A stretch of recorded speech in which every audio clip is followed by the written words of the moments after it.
Hey guys, welcome to my channel. My name is ReadingBear and I hope you are ready for some more stories. And today, we'll take a look at some new entitled people content. If you enjoyed my content, please don't forget to subscribe to my channel and post some bear emojis in the comment.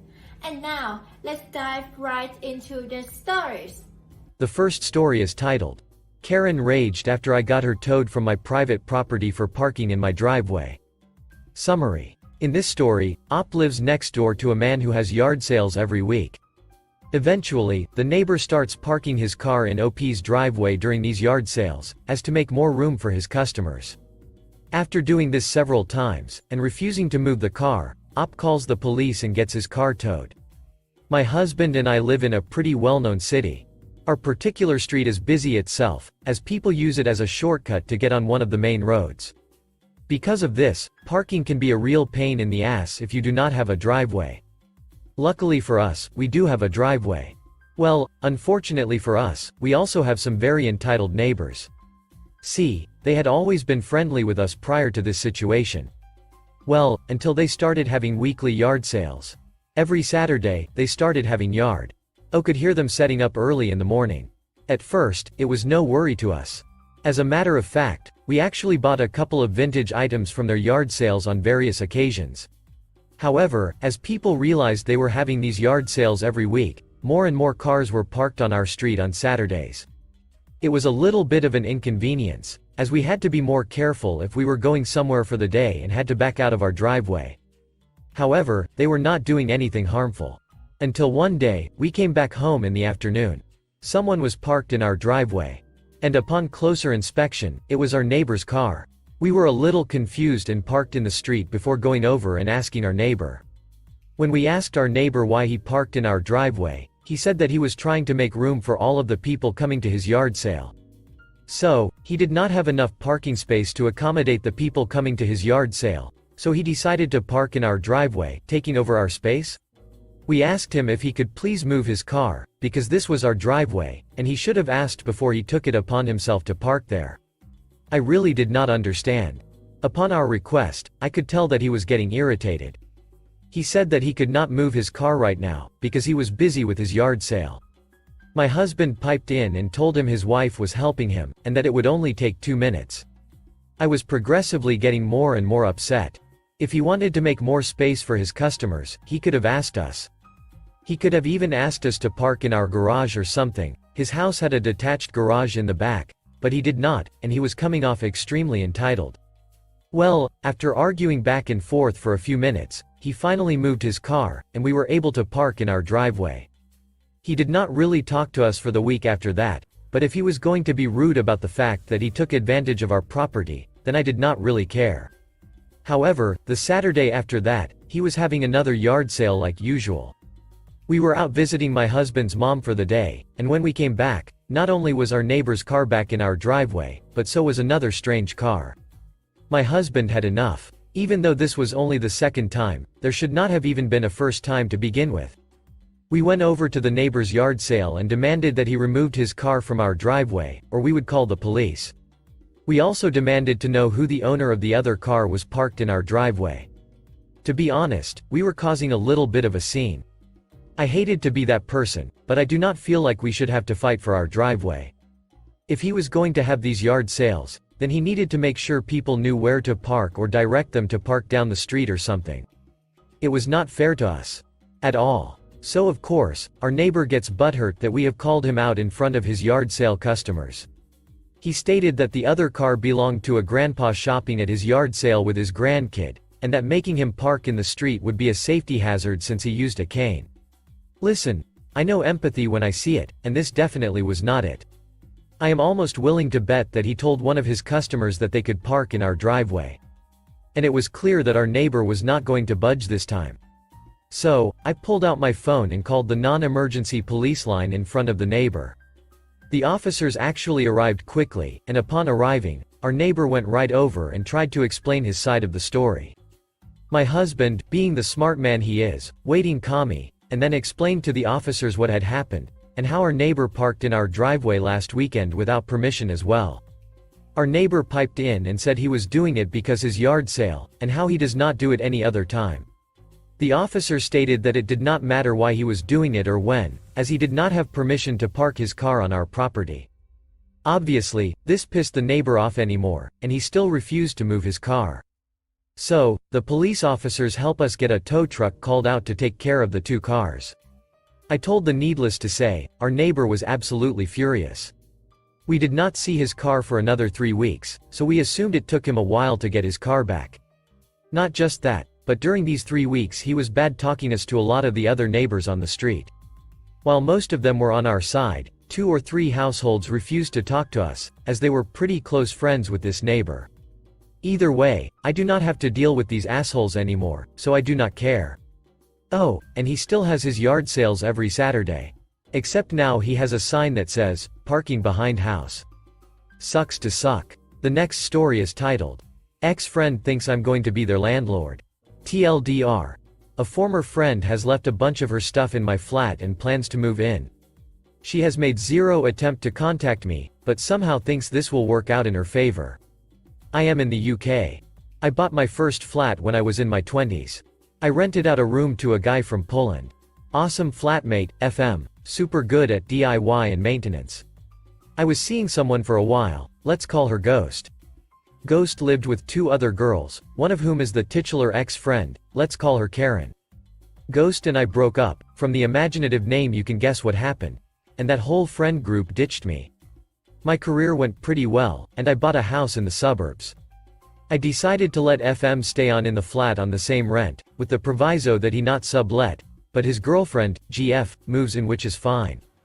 I get the mortgage covered and a tenant who is better at maintaining the place than I am. He gets a 2-bed flat for half price. A few years on, and a certain idiot referendum passes, and flatmate and his girlfriend are moving home to Poland. His GF has already gone back, but when I'm over sorting some stuff with FM, I see a huge pile of moving boxes etc. in the spare room. Oh, is that GF stuff? Are you going to be able to fit all that in the car? No, that's Karen's stuff. She asked if she could leave it here while we were still here. As it turns out, Karen was still friends with GF. She found out they were leaving, and that their rent was a pretty good deal. She told GF that she had squared it all with me, and that she was going to take it all over. I will confess to a few minutes panic and confusion. I have not spoken to this person in years. She thinks that she is going to move into my flat, and doesn't even ask. How the hell does she even intend to pay rent, given she has made 0 attempts to contact me? And why would I not go for market rate? I'm honestly baffled, and somewhat morbidly fascinated to find out how she thinks this is going to work. I don't really want to get into some kind of ridiculous squatters' rights squabble with them, so I contacted my solicitor, think a non-trial lawyer. She recommends I get the locks changed, and install a security camera, and to send the inevitable roof hitting her way when Karen turns up and tries to get in. I actually think she's quite excited by the drama. A bit more interesting than property conveyancing. I explain all this to FM. He agrees to move out 2 weeks early, and even helps me fit the doorbell camera. He really was the best. So that's where we are. I pretty much have the Ring app open constantly on my phone. I have pretty clear instructions not to say anything other than give my solicitor's information, and record any of all correspondence when it happens. I'm presuming she will hear from GF though. I'll post an update if anything interesting comes of it. Update. Today at lunchtime. Karen turned up and tried to get in the flat, and she was not alone. Ghost was with her, and they had a key. I feel stupid for not remembering that Ghost probably had one from when we were together, or they got a copy from GF. Didn't think she'd keep it after she ditched me, but probably should have changed locks back then. Oops. Sorry tenants, my ex had a key to your flat the whole time. Camera didn't get the preamble, but they came up to the door and tried a key. It's not working. Some fumbling. He's ducking change the lock. Some more descriptive language, presumably about me and my parentage that I can't wait to have a solicitor read back to them. They continue to take turns trying the key. I connect at this point but don't say anything. They try the doorbell, but it doesn't make any noise because I'm connected. I think it's lit up, but I guess they don't realize that means I'm watching. I thought Ring cameras had a siren to give them a fright but couldn't find it. They bang on the door and window a bit before walking off. I stayed listening through the camera but didn't hear anything.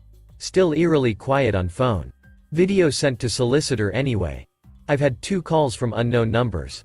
Not going to answer, will wait for someone to text me and send them the solicitor's contact info. More to come in guess.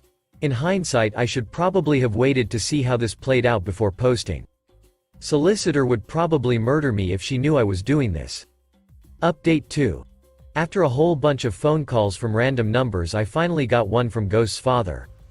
He was always a gentleman who I got on with, so I sent him a polite message saying if this was about the flat, please direct this to my solicitor, and gave him the details. He said okay, and she said he contacted her and is going in to meet her on Friday. So I guess I could update the title to entitled X Wants Me to Be Her Landlord. I did some snooping on social media. I deleted my Facebook years ago. It seems that Ghost and Karen's other housemate is getting married soon. They were all living rent-free in the bride's nan's old house, so I'm guessing impending nuptials are the reason Ghost and Karen are looking for somewhere new and cheap to live. Not really my problem though. Update 3. Probably the final one. Has taken a turn from the entitled to just plain dumb. With my apologies, there is not much drama and it is all second-hand. Karen, Ghost and Ghost Dad met with solicitor today, where they unveiled their secret weapon. They had a copy of my lease with FM. I was right, in that their rent-free ride was over, and they had no money saved. Ghost had been used to me as a cash machine for years, I guess, so thought I would just roll over? Lol no, as the kids might say. So, these brainiacs' plan was that they would take over the existing lease agreement with FM and GF without my involvement. They had a key, they had my payment details from the tenancy agreement. GF just cost FM and her a wedding gift. Luckily the account's sole purpose was for rent, so I can change that number easily. They thought they could just write their names on the form as well and it would be legally binding. Never mind the fact that there is no subletting, the agreement was with someone else, and the agreement was terminated by FM. Solicitor says they only tried to argue their point for a minute before giving up. Meeting at her office gave her real home field psychological advantage, I think. That and, you know, every freaking law in the land. She was laughing on the phone about it. Honestly, these people are nearly 40. How they have no idea how lease works is beyond me. Although I don't think they believed it, I think it's just because they got caught and are trying to spin. Long stupid story short, Ghost's dad has agreed to pay a moving company to collect the boxes and bring them to his house. I need to be there for that, but I will slam the door at the first sign of anyone other than a mover. I'm out about 350 quid in solicitor's fees. I can accept that, like I said, no wedding preset for FM now. I mean, I'd preferred not to have that happen, but who knows what would have happened if they got in or got their day in court. There is a non-zero chance I could have been screwed by a justice based on some sob story. Even in the likely case I'd win, the only people who make money on these things are the lawyers. Punitive damages aren't really a thing here. The courts would just send everyone on their ways. At least I'll always have a video of my ex failing to pull a fast one on me, and the record of her being called to my solicitor's office like they've been called to the office by the head teacher. Quick note on why I didn't just chuck her things out the door. Flats here tend to open to outside, not a corridor, so it would be the same as chucking it out in the rain. And there is a legal duty of care. It's called being an involuntary bailee. It sucks, but it's a pretty common landlord problem. And Karen is a Karen. At least twice I've seen her complain in a restaurant to get her meal comped. Rules are a weapon to use against others. She would absolutely have made trouble for me. That's hopefully it. Thanks for sticking with me. Apologies if it didn't live up to the expectations of drama. Hopefully at the very least it will serve as a cautionary tale about changing locks if you get dumped. The last story is titled, Neighbor Tries to Steal Mail Almost Flashes His Package. This was years ago. I had this asshole neighbors who lived directly across from me. He was a little off, and was in and out of the mental ward. One night at 3 a.m. he was caught in a car park hunting demonic cats with a homemade spear. To the story. My boyfriend is a sci-fi nut, so ordered the Stargate SG-1 box set, which cost a pretty penny. On delivery day I waited in all day for it but missed the delivery guy as I was in the loo. Sod's law, not to worry, he delivered it next door. Across I went to get said box, knocked the door and waited. A minute later said neighbor opens completely naked, wearing only a small hand towel. I was a little stunned, however I asked for the box which was just delivered. He said nothing was delivered and I was the only person to knock his door in days. Lies, I heard his girlfriend knock earlier. I asked again for the box, at which point he got mad, screaming there's no box. Now in his hallway he had a mirror in which I can see said box now open, so I look directly in the mirror and say, "What's that Scott's missed?" He gets pissy. However, from the bedroom I hear his girlfriend shout, "Just give him the box, you asshole." With this he screams at her, "No finders keepers." Goes to shut the door, so I stick my foot in and demand the box. He almost drops the towel, flashing me the base of his penis, adjusts it, bends over, picks up the box and throws it at me, then slams the door as the towel falls. He then has a screaming match with his girlfriend, something about how much smack he could have bought with the box set.